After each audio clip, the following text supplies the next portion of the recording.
area that people want to stimulate. They finally hit this lever where they go, oh, I like that. And they just keep hitting that thing and hitting that thing and hitting that thing. Frustration and mild anger. Uh-huh.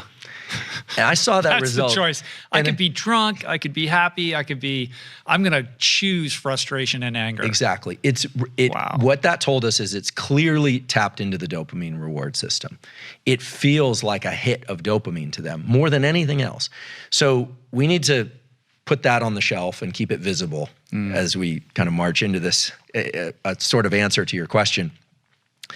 The other thing is an understanding that, and there's some recent data on this that are really impressive, not from my lab, but from another lab, which is that beliefs and information that supports our prior beliefs also increases the activity of these reward systems. So the more I see stuff that verifies what I already think or feel, that they are bad and they are good, or that we are good and they are bad, the more dopamine and adrenaline is released into my system, which we now know from our discussion a few minutes ago, changes the way I view the world. It actually changes the way I view the world. It means that I'm gonna see certain things and not see others. And this also relates to the auditory system. I'm gonna hear certain things and not hear others. The things that verify my beliefs I'm gonna feel rewarded for.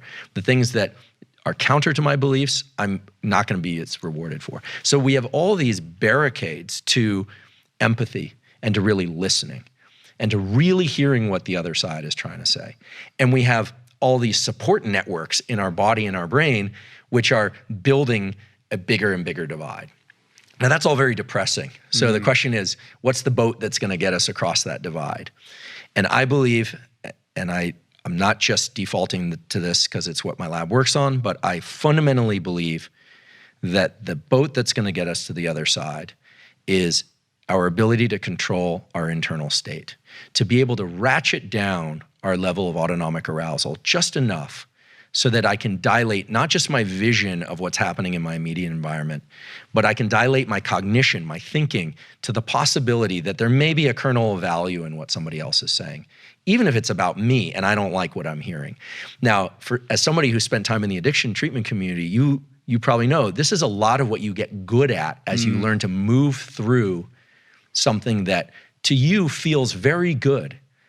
And you know all the reasons why it would probably be good to change it, but you know what? You don't want to because it feels so good. So we're talking about an addiction to entrenched thinking. We're talking about an addiction and neurochemical systems that support lack of change, my refusal to change, and stubbornness.